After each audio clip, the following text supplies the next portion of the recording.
Capítulo 16. ¿Cómo luchar? Habla Rebeca. Dios nos llamó a ser soldados, no pacifistas. En ninguna parte la Biblia da lugar a cristianos blanduzcos.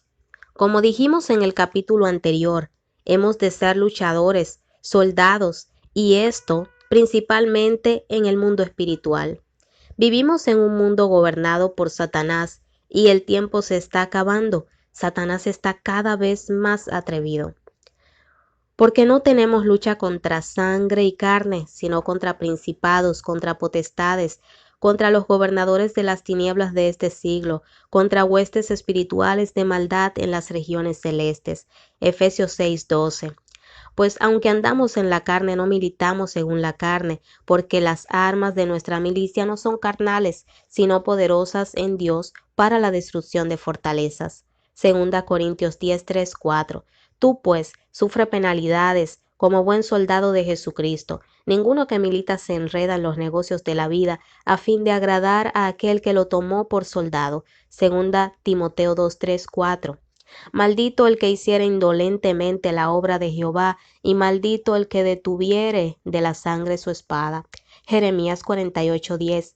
Al apropiarnos del poder y la autoridad que Jesucristo nos da en su nombre y tomar la ofensiva en la guerra contra Satanás, la persecución que inevitablemente se nos vendrá encima no llegará en la forma en que pensamos. La gente no se pondrá frente a usted a decirle lo estoy calumniando porque está de parte de Jesús. No, lo acusarán de toda suerte, de cosas que no ha hecho, de ser demasiado radical o de no estar muy bien balanceado mentalmente. La esquizofrenia y la paranoia son dos de las etiquetas favoritas que Satanás suele colgar a los que quiere destruir. Los hermanos en la fe lo desacreditarán más que cualquier inconverso declarado. Satanás engaña y miente, y nada es siempre lo que parece. Sus siervos más eficientes son personas que uno piensa que son fieles cristianos, fieles en ir a la iglesia, que están bien económicamente y que son miembros respetados y honrados en la comunidad. Estos son los que acusarán y perseguirán a los que están participando en la batalla espiritual al lado de Cristo, pero hay que luchar si es que las almas se van a salvar y las vamos a traer a Jesús.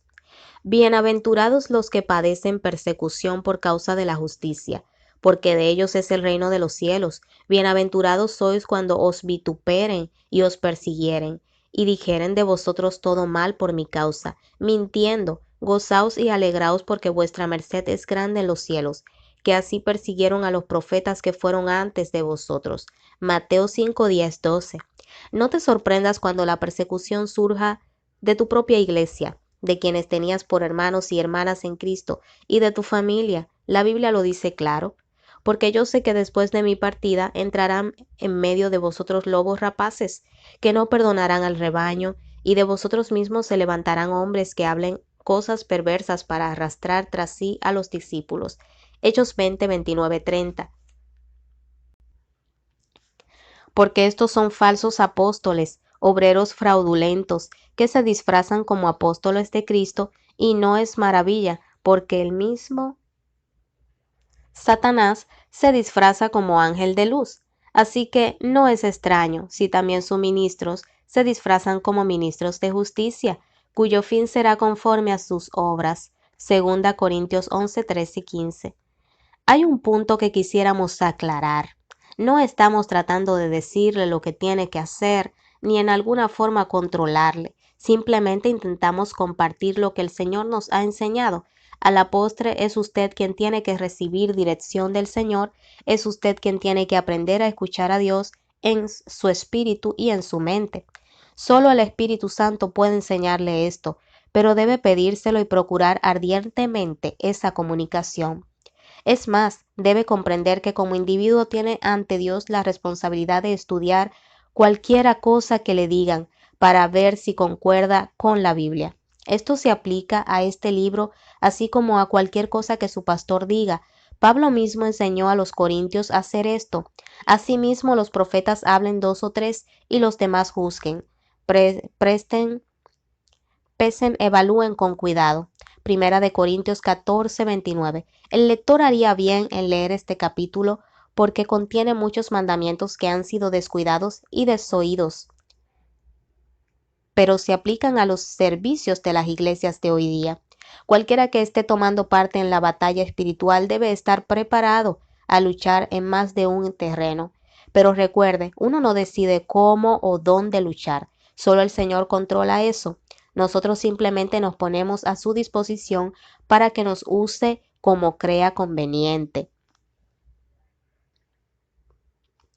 Él es nuestro jefe. Nuestra meta es siempre hacer la voluntad de Jesucristo, para gloria de su nombre y para traer a otros a un conocimiento salvador de Jesucristo. Recuerde siempre, Jesucristo es Dios. Cualquiera que diga que es menos que eso es falso. Tenga cuidado con quien se sincera, sea sabio, alerta siempre a la voz del Señor. Nuestro Señor nos advierte, no pongáis con ligereza las manos a ninguno. Primera de Timoteo 5:22. Espere a que se manifiesten los frutos de la persona. Espere hasta que el Señor le dé completa paz en cuanto a ella. Amados, no creáis a todo espíritu, sino probad los espíritus si son de Dios, porque muchos falsos profetas han salido por el mundo. Primera Juan 4:1. Recuerde, Satanás y sus demonios tratarán de engañarle, especialmente en cuestiones espirituales. Hay por lo menos 8 pasos que debe dar el que vaya a entrar seriamente en batalla espiritual. El primer paso, debe aceptar el señorío de Jesucristo en cada faceta de su vida. Segundo paso, debe estar dispuesto a una total aplicación de la cruz a la vida. Esta debe ser una experiencia diaria en su vida. Hay un libro del Dr. Tozer llamado La búsqueda de Dios, que creo que todo cristiano debe leer. La siguiente cita explica la aplicación de la cruz en la vida mejor de lo que podría hacerlo yo. Todo en el Nuevo Testamento concuerda con el cuadro del Antiguo Testamento. Los hombres rescatados ya no tienen que vacilar con temor al entrar en el lugar santísimo. Dios quiere que nos acerquemos a su presencia y vivamos allí la vida entera. Esto es algo que percibiremos en experiencia consciente. Es más que una doctrina que hemos de sustentar.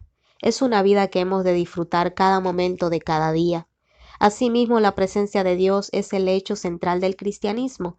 El meollo del mensaje cristiano es Dios mismo, que espera que sus hijos redimidos se lancen a una percepción consciente de su presencia.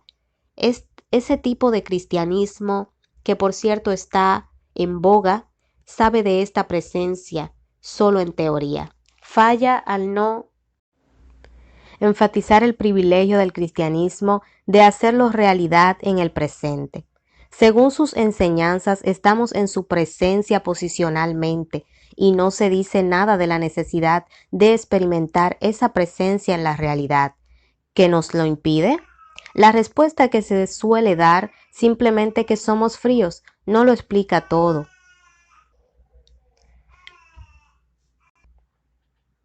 Hay algo más serio que frialdad de corazón. ¿Qué es? Que si no la presencia de un velo en nuestros corazones, un velo que no ha sido quitado, como lo fue el primer velo, sino que todavía no deja penetrar la luz y esconde de nosotros el rostro de Dios. El yo es el opaco velo que esconde de nosotros el rostro de Dios. Solo puede ser quitado en experiencia espiritual, jamás por simple instrucción. Pudiéramos muy bien instruir a la lepra cómo salir de nuestro sistema. Tiene que producirse un acto destructivo de Dios antes de que seamos libres. Tenemos que pedirle a la cruz que realice ese letal trabajo en nosotros. Tenemos que llevar nuestros pecados del yo a la cruz para ser castigados. Tenemos que prepararnos para un severo sufrimiento, en cierta medida como aquel por el que pasó nuestro Salvador bajo Poncio Pilato. Recordemos que cuando hablamos de rasgar el velo, estamos hablando en sentido figurado, y el concepto es poético, casi agradable, aunque en realidad no hay nada agradable en ello. En la experiencia humana ese velo está hecho de tejido espiritual vivo, está compuesto del sentimiento vibrante material del que nuestro ser está hecho, y tocarlo es tocarnos donde duele. Tocarlo es lastimarnos, herirnos y hacernos sangrar. Decir otra cosa es decir que la cruz no es cruz y que la muerte no es muerte en ningún sentido. Nunca es divertido morir. Rasgar los delicados y tiernos tejidos que componen la vida no puede ser sino profundamente doloroso. Pero eso fue lo que la cruz le hizo a Jesús y eso es lo que la cruz hará a cada hombre para libertarlo. Mucho cuidado con querer remendar nuestra vida interior en la esperanza de rasgar nosotros mismos el velo. Dios tiene que hacerlo por nosotros. Nuestra tarea es ceder y confiar. Tenemos que confesar, abandonar y repudiar la vida propia y luego declararla crucificada. Pero tenemos que tener el cuidado de diferenciar entre una perezosa aceptación y la verdadera obra de Dios. Tenemos que insistir en que la obra se realice. No nos atrevamos a conformarnos con una pulida doctrina de autocrucifixión. Eso es imitar a Saúl y guardarnos lo mejor de las ovejas y las vacas. Insistamos en que la obra se realice en verdad y se realizará. La cruz es ruda y mortal, pero es efectiva.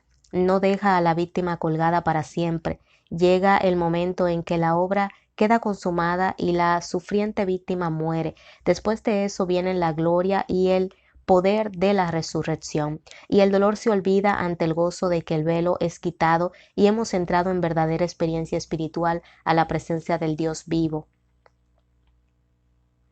Tercer paso.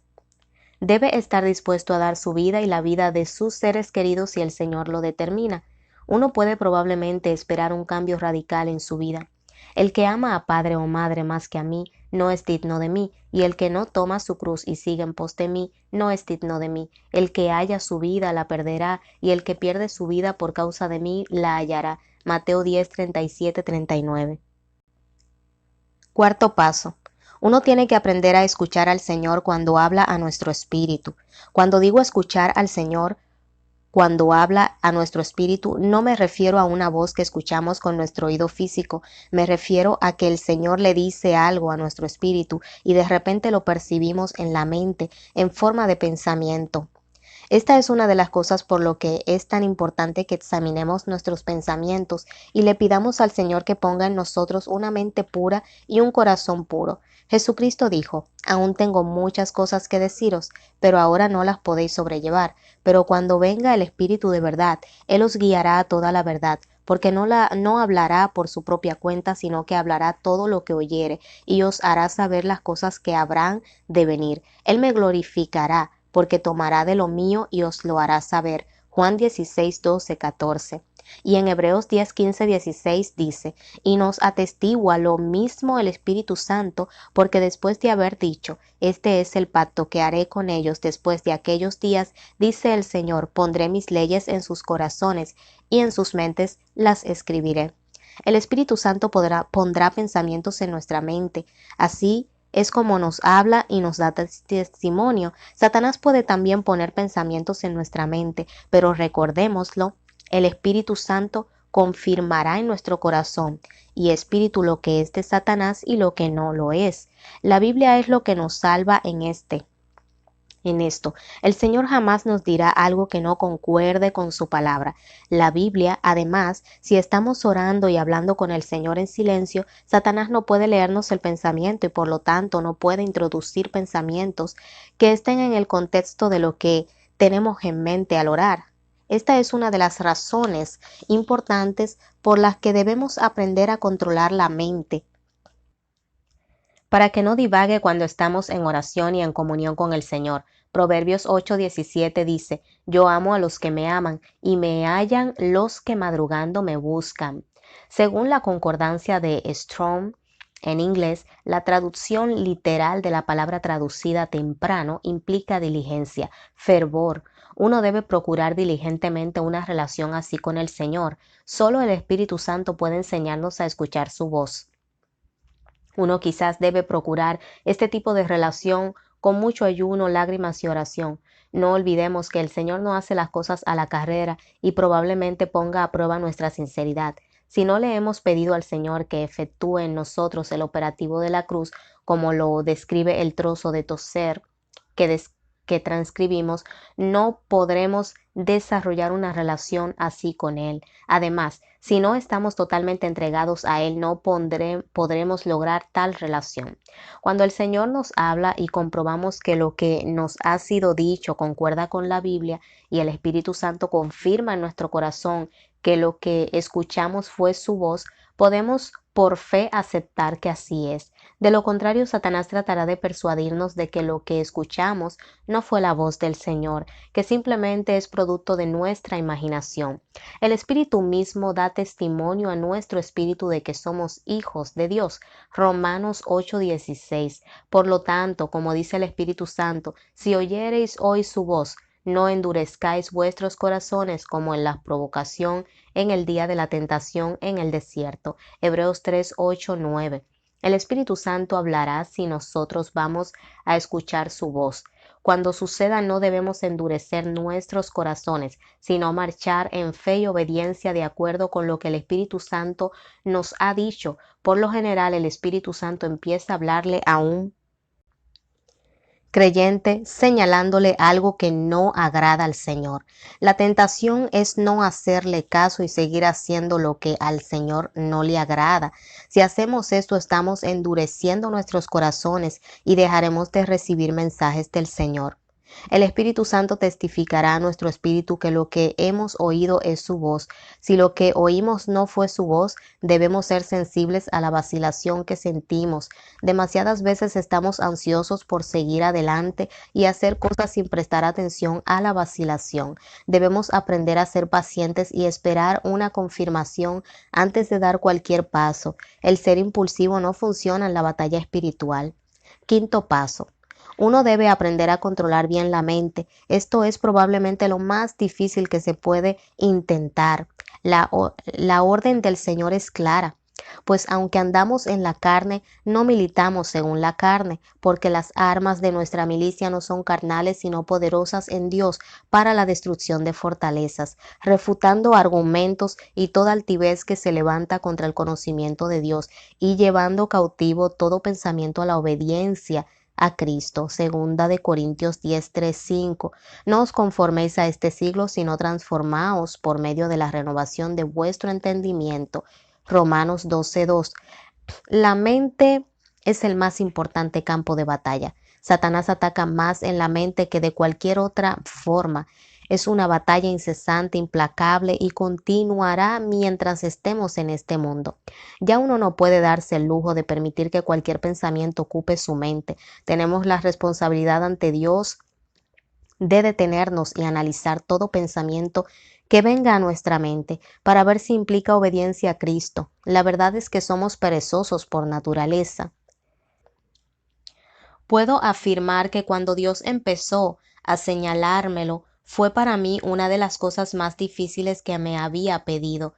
Para cursar mis estudios de medicina tuve que estudiar horas interminables, pero todavía no controlaba mi vida mental.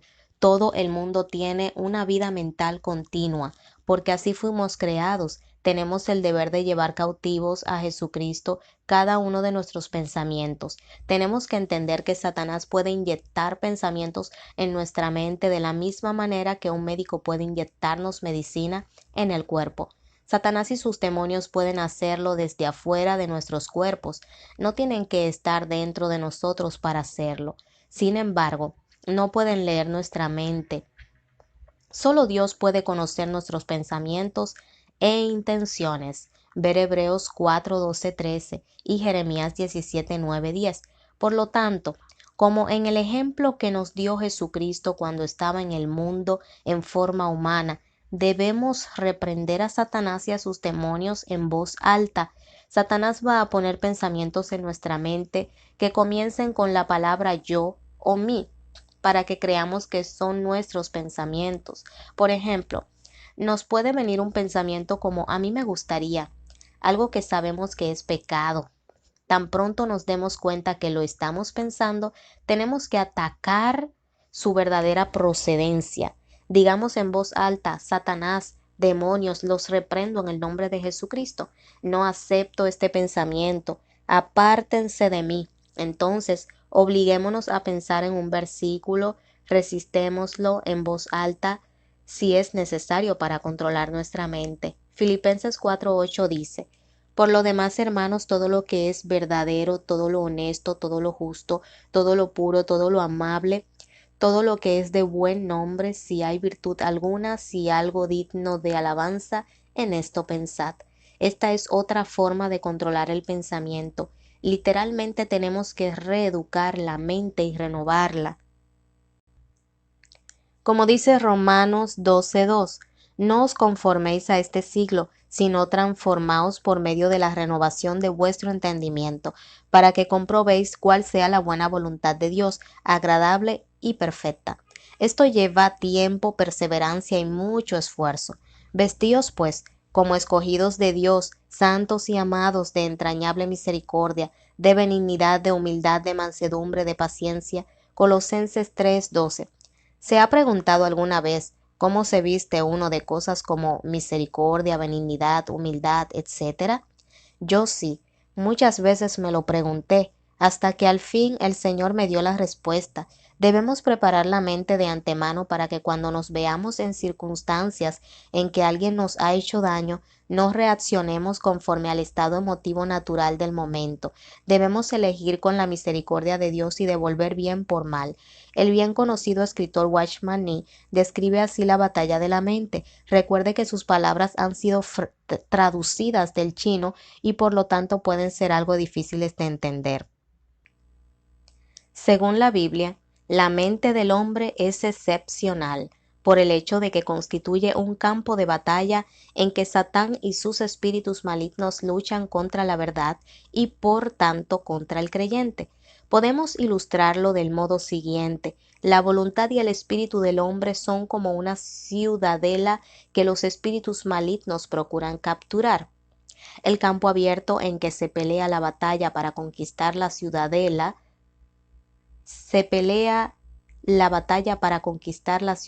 es la mente del hombre. Nótese cómo describe el apóstol Pablo esto: pues aunque andamos en la carne, no militamos según la carne, porque las armas de nuestra milicia no son carnales, sino poderosas en Dios para la destrucción de fortalezas, derribando argumentos y toda altivez que se levanta contra el conocimiento de Dios, y llevando cautivo todo pensamiento a la obediencia de Cristo. Segunda de Corintios 10:3, 5. Primero nos habla de una batalla, luego de cómo se pelea y finalmente de cuál es su objetivo. Esta lucha pertenece exclusivamente a la mente del hombre. El apóstol asemeja los argumentos o razonamientos del hombre a las fortalezas de un enemigo.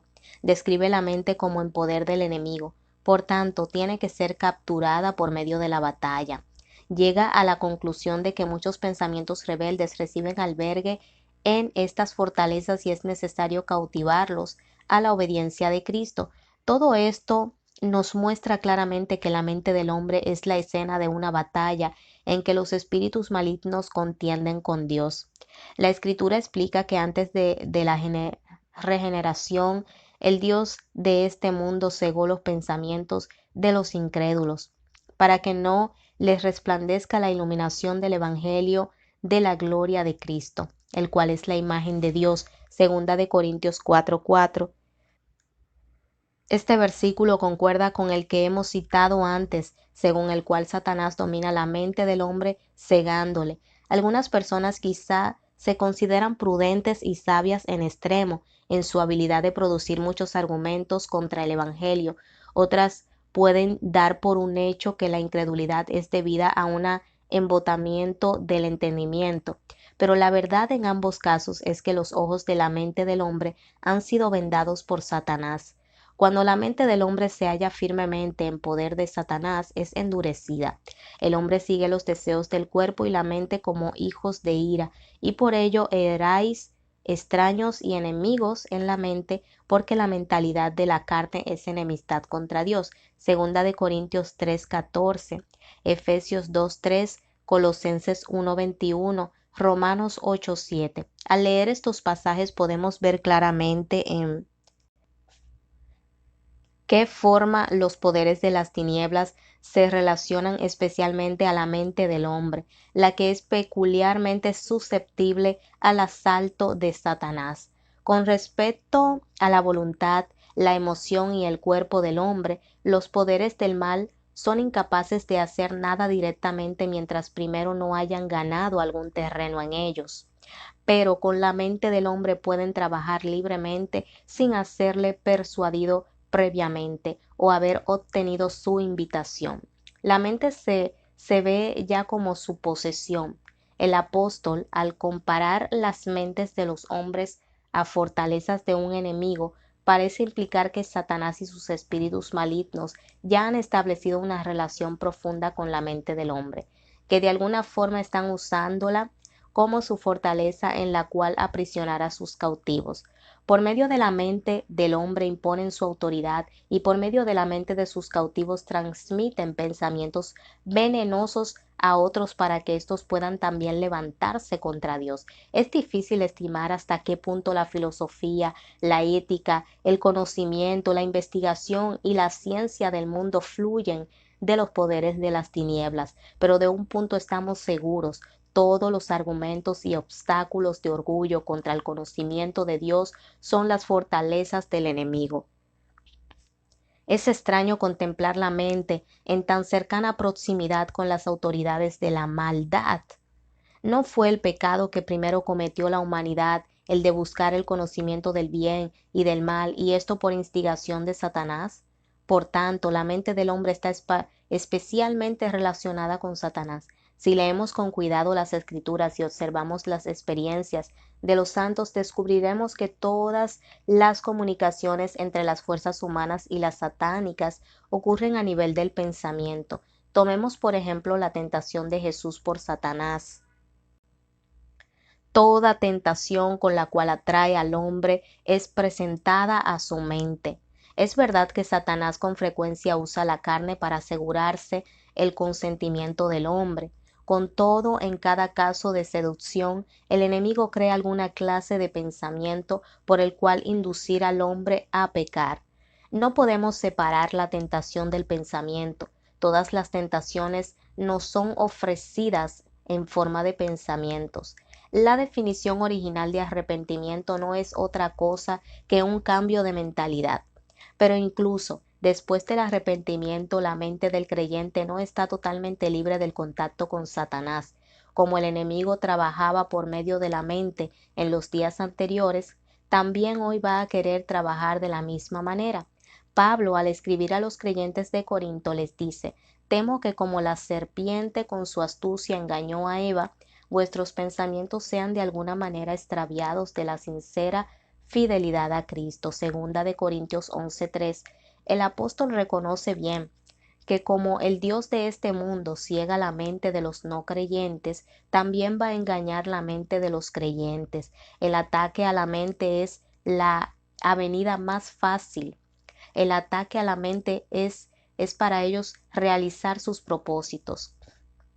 El corazón de Eva estaba sin pecado y con todo recibió los pensamientos sugeridos por Satán.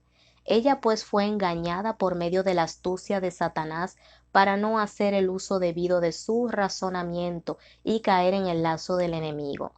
Que el creyente pues sea cuidadoso si se gloria de poseer un corazón sincero y simple, porque a menos que sepa cómo rechazar los espíritus malignos en su mente, seguirá siendo tentado y engañado para que pierda la soberanía de su voluntad.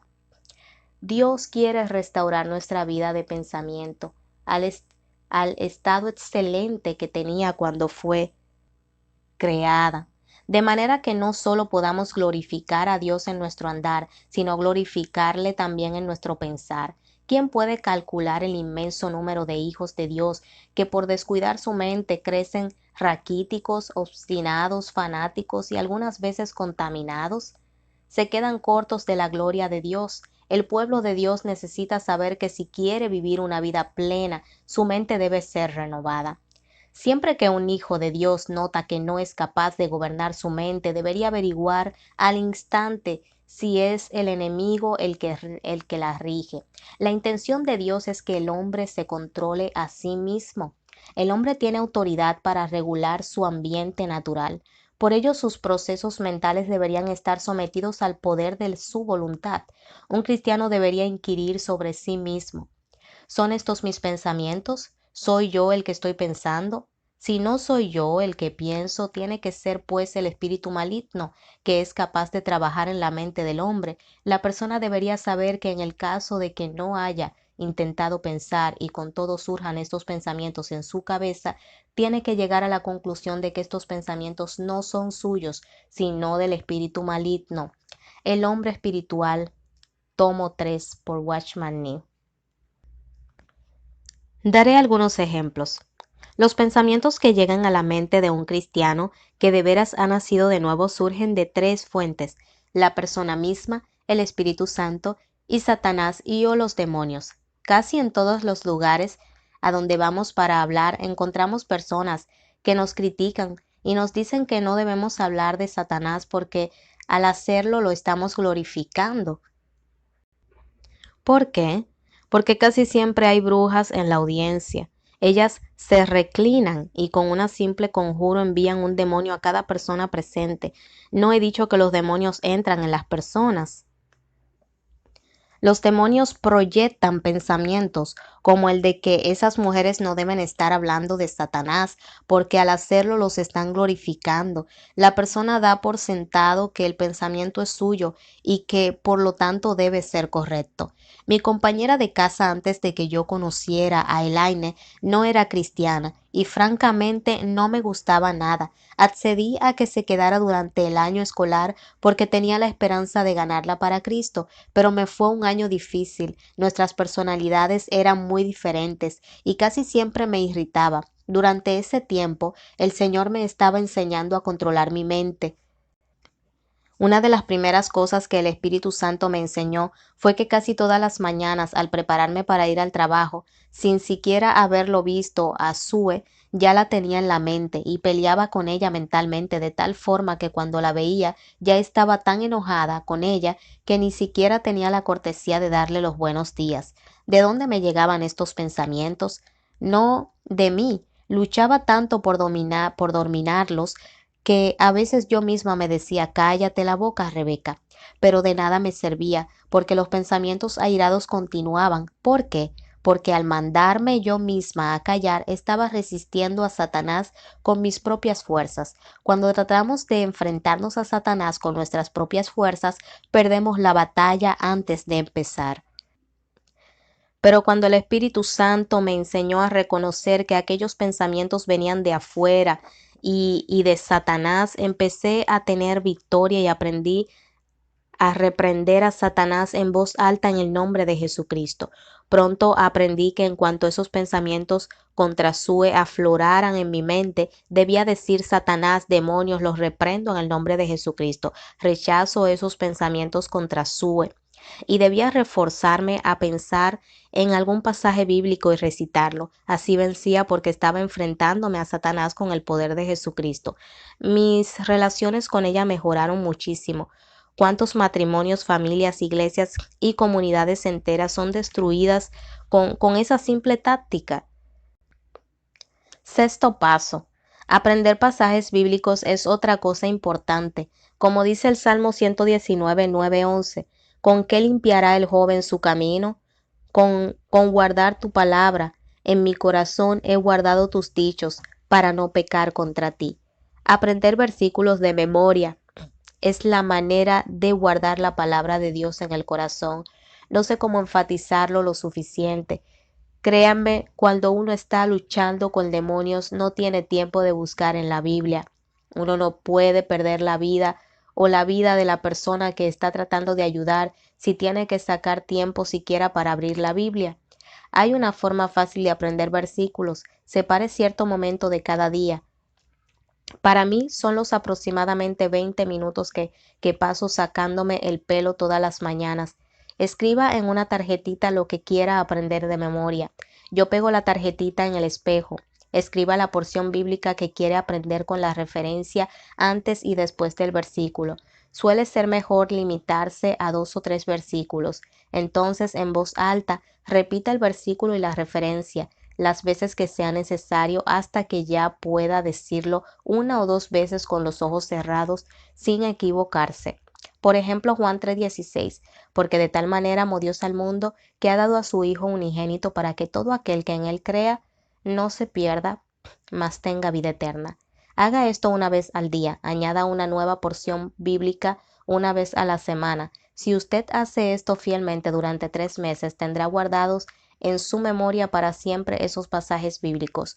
Pronto verá cómo el Espíritu Santo le trae a la mente esos versículos muchas veces al día. Verá que esta es una manera rápida, fácil y cómoda de memorizar las escrituras.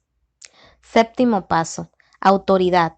Dios siempre pone a su pueblo bajo autoridad. Esta es una relación que debemos aprender pronto si vamos a sobrevivir en batalla espiritual. A menos que aprendamos a obedecer la autoridad delegada, jamás obedeceremos bien la autoridad directa de Dios y por lo tanto perderemos muchas batallas porque ni escucharemos ni obedeceremos a nuestro capitán, Jesucristo. Creo que sería sabio citar aquí un trozo del libro de autoridad espiritual de Watchman Nee.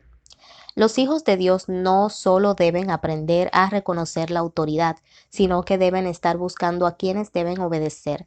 El centurión le dijo al Señor Jesús, también yo soy hombre bajo autoridad y tengo bajo mis órdenes soldados. Mateo 8:9. Era de veras un hombre que sabía lo que era autoridad. Hoy día, así como Dios mantiene el universo bajo su autoridad, une a sus hijos bajo su autoridad.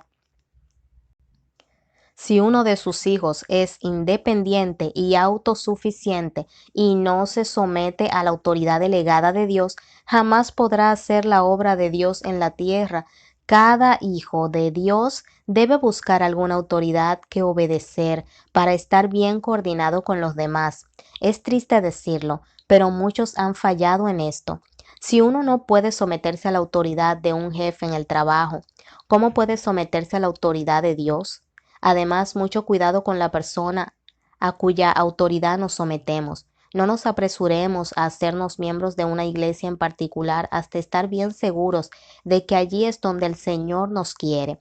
Una vez que nos sometemos a tal autoridad, para Dios es bien grave que la desobedezcamos. Si somos desobedientes a tal autoridad, estamos dando al diablo pie legal en nuestra vida. Lo mismo se aplica a las mujeres. Muchas jóvenes piensan que no pueden sobrevivir si no se casan y tienden a casarse con cualquier hombre que muestre interés en ellas.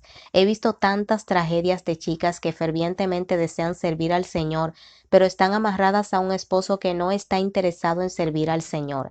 Sin embargo, como se han comprometido al casarse, Dios no aprobará ninguna rebelión contra el esposo. Jamás podrán servir al Señor con la libertad con que lo hubieran hecho de no haberse casado con aquel hombre. Si llega el momento en que tenemos que obedecer a Dios antes que a la autoridad humana bajo la que hemos sido colocados, debemos hacerlo, pero abiertamente y dispuestos a aceptar el castigo que llegue. Por ejemplo, Daniel desobedeció el decreto del rey Darío que prohibía orar a Dios durante 30 días, pero no lo hizo en secreto. Y Daniel, cuando supo que la escritura estaba firmada, entróse en su casa y abiertas las ventanas de su cámara, que estaban hacia Jerusalén, hincábase de rodillas 3 veces al día y oraba y confesaba delante de su Dios, como lo solía hacer. Daniel 6:10. Daniel obedeció a Dios antes que al gobierno, pero lo hizo abiertamente, dispuesto a recibir el castigo. Dios respaldó a Daniel en esto y lo salvó de los leones en la cueva en que lo arrojaron. Muchos mártires han dado su vida por obedecer a Dios antes que a los gobernantes. ¿Cuántos de los que leen este libro están dispuestos a perder el trabajo antes que dejar de orar o hablar del Evangelio en el trabajo? Recomiendo mucho que cualquiera que esté participando en alguna forma de batalla espiritual se lea el libro Autoridad Espiritual de Watchman Nee. Octavo paso. Nunca subestimes el poder de Satanás, ni lo tratemos con falta de respeto, ni pensemos que no puede o no está activo en nuestra vida. De la misma manera también estos soñadores mancillan la carne. rechazan la autoridad y blasfeman de las protestas superiores. Pero cuando el arcángel Miguel contendía con el diablo, disputando sobre el cuerpo de Moisés, no se atrevió a usar de juicio de maldición contra él, sino que dijo: el Señor te reprenda. Pero estos maldicen las cosas que no conocen. Judas 8:9. Sed sobrios y velad, porque vuestro adversario el diablo, como león rugiente, anda alrededor buscando a quien devorar. Primera de Pedro 5:8. Nunca olvidemos que la batalla es real. Si te pones al frente, lo más probable es que te hieran. En casi todo desastre que conozco, en que alguien está luchando por el Señor y Satanás lo engaña, el primer traspiés ha sido faltarle el respeto al enemigo. No estamos dándole gloria y honor a Satanás, pero es un enemigo formidable. Es mucho más inteligente que nosotros. No olvidemos que Dios, al crear a Satanás, dijo: tú eras el sello de la perfección, lleno de sabiduría y acabado de hermosura. Ezequiel 28:12. Satanás es la criatura más bella e inteligente que Dios creó. No hay manera que podamos vencer a Satanás con nuestra pequeña inteligencia humana, ni que podamos adivinar sus engaños. Debemos depender siempre del Señor en cuanto a que nos revele las tácticas de Satanás. Solo podremos enfrentarnos a Satanás y derrotarlo con el poder de Jesucristo. Tan pronto dejamos de respetar a Satanás, nos descuidamos y le abrimos las puertas al orgullo y a un montón de otros engaños de Satanás.